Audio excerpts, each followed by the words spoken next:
Bienvenue à Un café avec ton pasteur. Bon matin tout le monde, je suis content d'être avec vous. Dans cette étude de Gédéon, nous avons vu la vision que Gédéon a de lui-même. Ensuite, on a vu aussi la vision que Gédéon a de Dieu. Puis après, on a vu aussi comment Dieu se révèle réellement, très différent de la vision que Gédéon a de Dieu. Et aujourd'hui, nous allons voir nous allons voir Dieu, la vision qu'il a de Gédéon, ou on pourrait dire la découverte de notre vraie identité. Dieu appelle ce qui peut exister, notre potentiel, à l'existence. Premièrement, Dieu fait appel à ce que nous sommes vraiment. Dans Juge 6.12, l'ange de l'Éternel dit à Gédéon, « L'Éternel est avec toi, vaillant héros. » Vous voyez, ce message va contredire ou va dénoncer les mensonges qui sont dans le cœur de Gédéon. Un des mensonges dans la vie de Gédéon est que Dieu a abandonné Israël. C'est la première illusion qui est dans le cœur de Gédéon. Dans la première partie de la phrase, l'Éternel est avec toi, révèle la réalité que Dieu n'a pas abandonné son peuple. Il est toujours là malgré le péché du peuple. Le Seigneur manifeste encore une fois le désir de marcher avec son peuple, comme il l'a fait dans le jardin d'Éden avec Adam et Ève. Il veut être présent, mais ne peut le faire, il ne peut être présent que s'il y a cette relation exclusive entre Dieu et Israël. Donc, cette relation est possible s'il n'y a pas de péché et si cette relation est exclusive. La problématique ici, c'est que la relation n'est plus exclusive, n'est plus entre Dieu et le peuple d'Israël. On vient d'ajouter d'autres dieux, Baal, Astarté et Asherah. L'idolâtrie fait en sorte que Dieu ne peut pas marcher avec le peuple. Parce que si Dieu se présente au peuple, le peuple va être détruit. Et Dieu ne veut pas cela.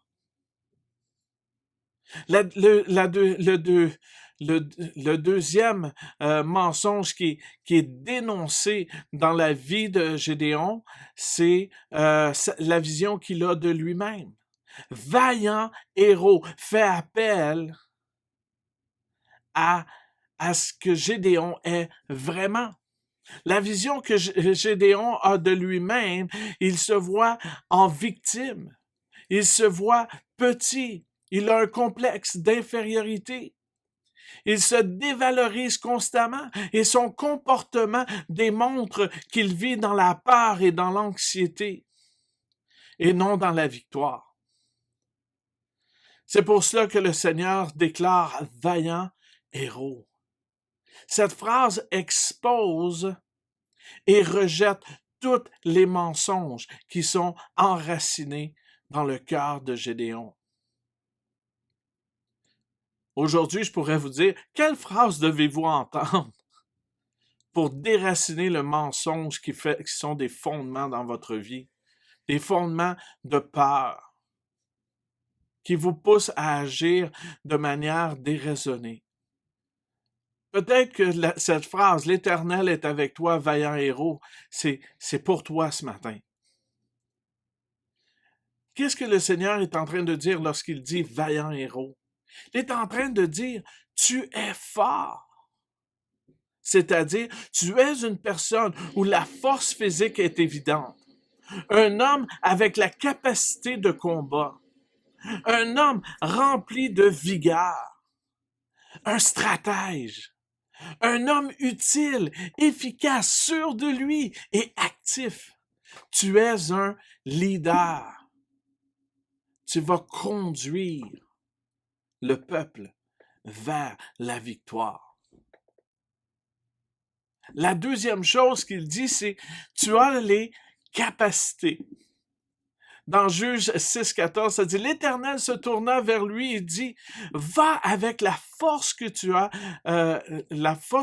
oui, et délivre Israël de l'oppression de Madian. N'est-ce pas moi qui t'envoie? Hein? Commençons avec le va. Le Seigneur donne un ordre à Gédéon. Ce commandement indique que le changement est impératif. Ça indique aussi qu'il y a un changement de position. Voici où ce que tu es maintenant. Voici où ce que tu es. Mais moi, je te dis, pars de ce trou, littéralement un trou parce qu'il était dans la cuve, et va combattre. Change de position.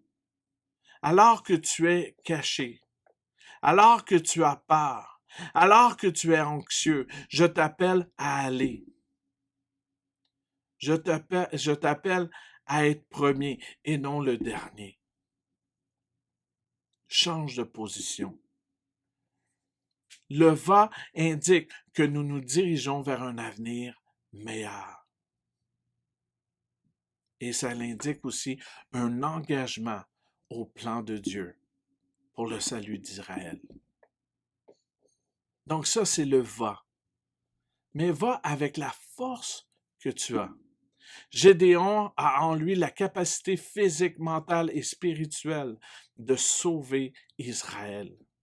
Cette capacité vient de l'énoncé du verset 12, l'Éternel est avec toi. Comme nous avons vu dans le combat de Jacob, Charles Spurgeon a dit, puis c'est ce qu'on a vu lorsqu'on parlait de Jacob et Dieu, il dit, notre pouvoir face à Dieu lorsque nous venons à lui en tant que pécheurs ne réside pas dans ce que nous sommes, mais dans ce qu'il est. Et c'est la même chose pour Gédéon. La force de Gédéon réside dans la nature même de Dieu. Le Seigneur est amour compatissant, lent à la colère, doux et rempli de tendresse. Il ne veut pas la fin du pécheur, mais il se délecte dans la manifestation de sa miséricorde et de sa grâce abondante. Et c'est ce qu'il veut pour Israël. Il veut sauver Israël. Il veut relever Israël. La deuxième chose, c'est la force du juge réside dans la promesse de Dieu que Dieu a fait à Abraham, Isaac et Israël. Dans Genèse 28, 13 et 15, nous avons vu cela. L'Éternel se tenait debout au-dessus d'elle, et comme j'avais dit, c'est alors que Jacob a cette vision de l'échelle où ce que les anges montent et descendent et Dieu se tient debout. Il dit, je suis l'Éternel, le Dieu de ton grand-père Abraham et le Dieu d'Isaac. La terre sur laquelle tu es couché, je te la donnerai à toi et à ta descendance. Ta descendance sera pareille à la poussière de la terre. Tu t'étendras de l'ouest à l'est, au nord et au sud, et toutes les familles de la terre seront bénies en toi et en ta descendance. Je suis moi-même avec toi, je te garderai partout où tu iras et je te ramènerai dans ce pays et je ne t'abandonnerai pas tant que je n'aurai pas accompli ce que je dis. Cette promesse, Gédéon peut prendre cette promesse. Parce que cette promesse a été faite pour le peuple d'Israël et Gédéon est un Israélite. Gédéon doit se reposer sur la parole du Seigneur et que le Seigneur n'abandonne pas. La troisième chose, c'est la force se trouve dans la grâce que Dieu offre à Israël. Voilà pourquoi la victoire est assurée. Keel et Delitzsch mentionnent que cette promesse déclarée était pour Gédéon la garantie de la puissance et de la victoire sur les Midianites. Nous sommes vainqueurs avec Dieu. Et c'est mon prochain point. Dans Juge 6:16, l'Éternel répond à Gédéon et lui dit ceci: « Mais je serai avec toi et tu battras les Madianites comme s'il s'agissait d'un seul homme. » Dieu annonce qu'il est uni à Gédéon et sera présent pour accomplir son plan de salut pour Israël. La même chose qu'il a été dit à Jacob: « Je ne t'abandonnerai pas tant que je n'aurai pas accompli ce que je t'ai dit. » Wow! La même parole, Dieu annonce le salut d'Israël. Et l'autre chose, c'est Dieu est patient dans notre processus de vie. Le docteur Caroline Leaf, une neuroscientifique, mentionne qu'il faut 21 jours pour adopter un changement, une soixantaine de jours pour que ce changement devienne un automatisme. La vie est un processus de changement. Gédéon n'est pas encore sûr de l'origine exacte de l'homme qui est en avant de lui. Alors, il demande de voir sa carte d'identité. Moïse avait également bénéficié de preuves tangibles de la présence et de la puissance de l'Éternel. Il veut des preuves, mais en attendant, et selon les règles d'hospitalité orientale, il prépare un festin.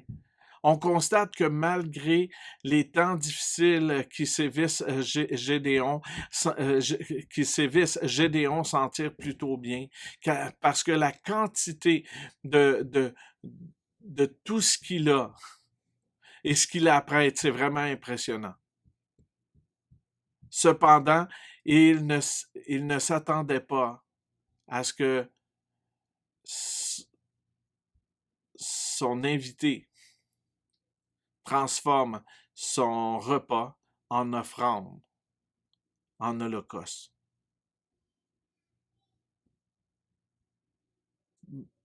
Le signe que demandait Gédéon lui a été donné pas comme Gédéon s'en attendait. Dieu est patient dans notre processus de vie. Dieu se révèle. Et Dieu désire démontrer à Gédéon qu'il est digne de sa présence, qu'il est un vaillant héros et que avec lui, uni avec lui, travaillant avec lui, il peut vivre la gloire de Dieu, la délivrance d'Israël. Wow! Quelle est la vision de Dieu pour Gédéon dans ce qu'on a vu? Comment penses-tu que Dieu te voit?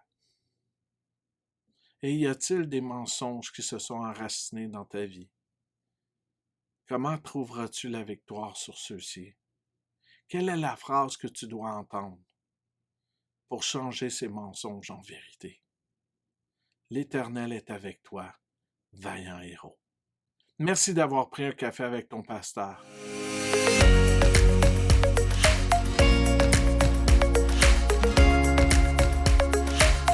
Reste béni.